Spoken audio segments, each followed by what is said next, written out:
Hello, welcome back to Cambridge Auto Sound. Let's see if I can sneak in a quick video while they're not bringing cars in and out of storage.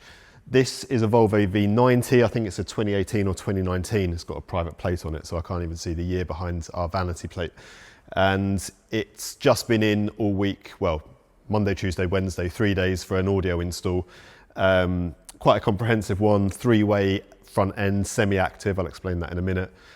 Two-way passive rear end, Audison M8.14 amplifier under the driver's seat, which is good because I know I owe the internet a video of the trilogy of the amplifier kind of tests that I was doing. So the Helix, the Arc Audio, and then the Audison amplifier, which I have had in, I've tested, it's currently in my black BMW. It sounds pretty good. I will go into details more on that in the video, which I've recorded all of it. I just need to edit it and put it out basically. So hopefully that'll be out this weekend or just after this Volvo video is out. Customer got in touch about this car a little while ago. He went somewhere else for just a subwoofer upgrade. So it's got an Audison APBX 10AS, which is basically their active 10-inch sub box, bolted to the floor of the boot, underneath then the actual kind of functional floor of the boot. And it performed pretty well. He's got a little sub dial up front. He then wanted the rest of the speakers and the amplifier doing, so he was in discussion with us, and he chose which products he wanted. But they're great products. I've used the Hertz speakers plenty of times, and the great thing about the Hertz speakers is they just install nicely, and that might not mean much to you watching. You want to know what they sound like, but for me as an installer, just having them fit in the hole nicely, and the holes aren't too close to the edge of the basket like on the Morels. But yeah, they're great speakers to use and they sound good. For the price point, you can't really beat them, I'd say. We should probably use them more. Audison amplifier, as you'll see in the video that I will do of the various amps.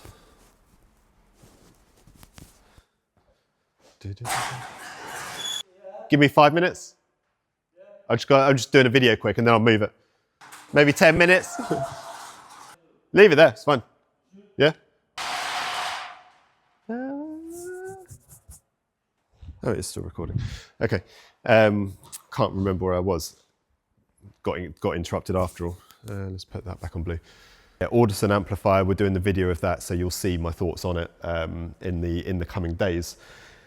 About the Volvo setup, this was the base spec audio car, so it didn't have any upgraded audio. It still had 3 speakers up the front, but they were all run off a single amplifier channel, so they were all linked. It had a single speaker in the back, although it has space for 3 speakers in the back. We've fitted the 3-way kit up front, so 6.5-inch mid-bass, 3-inch mid-range, and a 25mm tweeter. And we've done it in a semi-active setup. So the mid-range and the tweeter are on their own channel with a little passive crossover between them. They're so close in the door, as you'll see, that time alignment and EQ wise, I don't see any benefit in this car of doing those on separate channels. Mid-bass is then on its own separate channel. Doors are running passive, and then there's some satellite speakers in the rear ceiling at the back of the car. That we also wired up, and we're running those in differential rear field just to kind of give a bit of ambience. Amplifiers under the seat, we've hooked into the, so the standard amplifier was actually under the seat, sorry. Even though it's the base spec car, it did actually have a separate amplifier.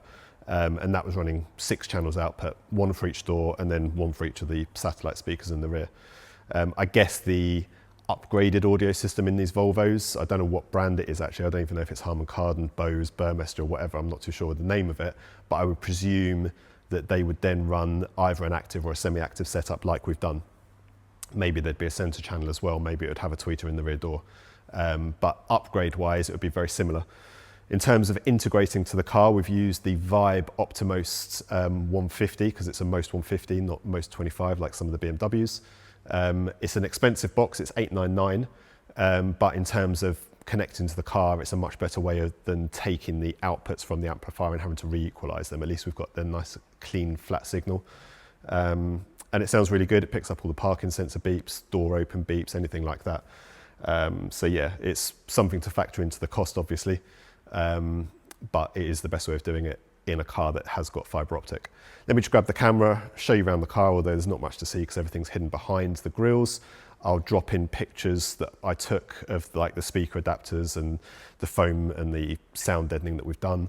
But otherwise it's a nice stealthy install.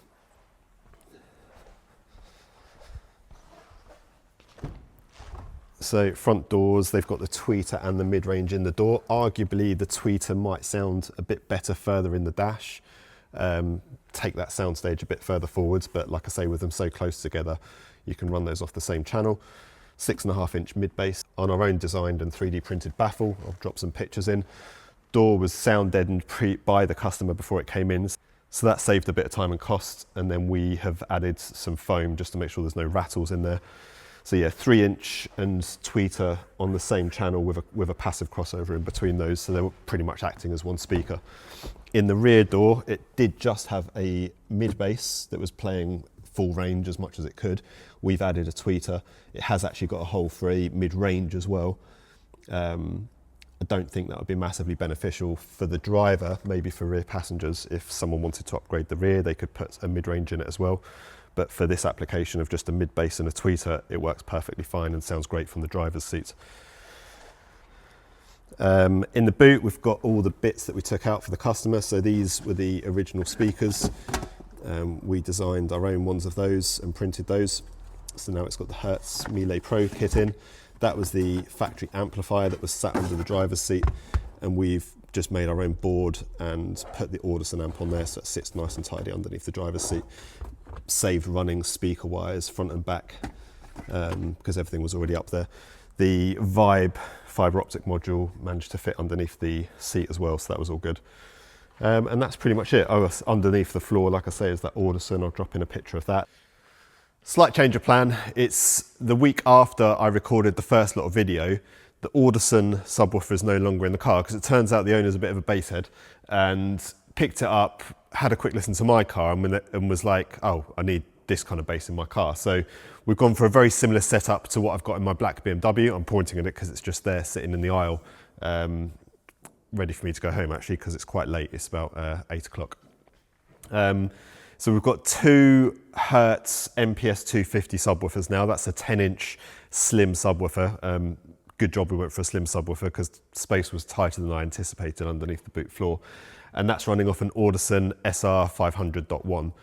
In this configuration with two 2-ohm subwoofers wired in parallel, that's running 1 or 1.1 ohm it is according to the spec sheet. And that amplifier is then putting out about 1,000 watts to those two subwoofers. I'll grab the camera in a minute. Mark just wanted a picture of the car with all the boxes in the boot so we could see what, or so that he could show on various Volvo forums or whatever he's on, what equipment he's got in the car. And as you can probably see, we've modified the boot floor slightly. There is a vanity panel that sits on top of that, so you can hide the subs away when you've got all your furniture and luggage and bits in there. It's not going to make a mess of the sub box, but we opened it up so that the base kind of pressure can transfer into the vehicle quite nicely. Let me grab the camera, show you what we've done quite quickly. The rest of the car's the same, although I did retune it and it sounds a bit better than it did last week, I think. So that's nice to know as well. Also, the speakers will have run in because they were brand new last week. They've had, I don't know, 10, 20 hours of running on them. So yeah, let me stop rambling because I want to go home as well, and I'll grab the camera and show you quickly what we've done in the boot. Right, so before I do move all the boxes, I just thought I'd show you it like this. Obviously you've got the Hertz 3-way speakers that were in there before, that's in the front doors. Hertz 2-way that's in the rear doors, you've seen all this before. The addition is now the Hertz MPS 250 subwoofers, which are there hiding underneath the floor. And then the Audison SR500 amplifier with then its own dedicated controller. The old Audison subwoofer that was under the floor, that's been removed, as has the old controller. We've run the new one that goes directly into the amplifier, not into the DSP on this. So yeah, we're just, the controller's just controlling the amplifier level. Right, let me move the boxes, lift the floor up and show you what we've got underneath. So, lift the floor up and maybe the gas strut will lift it now because actually there's a bit less weight in it. Now we've removed that center section. And what we have is a 30 litre, let me try and get my shadow out of the way, 30 litre fiberglass bottomed MDF top, double baffle, 18mm sub enclosure. Tighter than I thought it would be. When I initially looked under the floor, I was like, yeah, that's going to be no problem at all. But actually, in terms of the clearance, we're pretty marginal, but there is space it doesn't touch. Couldn't have gone any higher than that though with those subwoofers, and the base of those subwoofers is sitting about 10mm or maybe 5mm from the fiberglass enclosure underneath, and the fiberglass enclosure is obviously as low as we can get it on the boot carpet, or the underlining that was where the spare wheel was. So they do fit. It was a bit more work than we anticipated just to get everything to fit nicely. And then the Audison SR amp, we mounted that there on top of the sub box. Wires just disappear into the various places they need to go. But the reason we open that up is just, I feel that there's one thing having the subs attached to the floor, it kind of transfers through the chassis of the car nicely, but to be able to feel the air movement that the subwoofers give you, I wanted it open. So on a day-to-day basis, you can run with it like that. Yes, it's not pretty. Maybe when it comes back for stage 3, which I'll tell you about in a minute, we'll make another panel with then just a hole in the middle that covers up all these side bits. But it's not a show car. He just wants it to sound really good, so this does the job. The actual vanity panel, or the daily panel, nicely just sits there when you're not using it. And then when we drop that down, that sits on the top, so then you can put your luggage, your furniture, whatever you need to do on top of that, and that's nice and sturdy. It used to have a hinge that lifted it up, I guess as a bit of a boot separator, so you could have shopping strapped to the back of it, but it hasn't got that anymore, and they're the subwoofers. So that's it. It sounds absolutely phenomenal if you like your bass, which Mark does, obviously. Yeah, gets your hair moving, and definitely fills the cabin with a strong sense of kind of yeah, bass at the end of the day. I'll try and take a demo video of it. That's the little controller. We didn't put that there, so although it's a nifty little space for it, but we've swapped the actual mechanism behind it out and run a new cable to the boot. So let me see if I can actually get this video out this time before he comes back for some more modifications. But thanks for watching, and let's nip back to the old outro that was from a few days ago. Bit of a quick run around of this one. Like I say, we're in the middle of the day, so I'm pinching the aisle while it's a little bit quiet.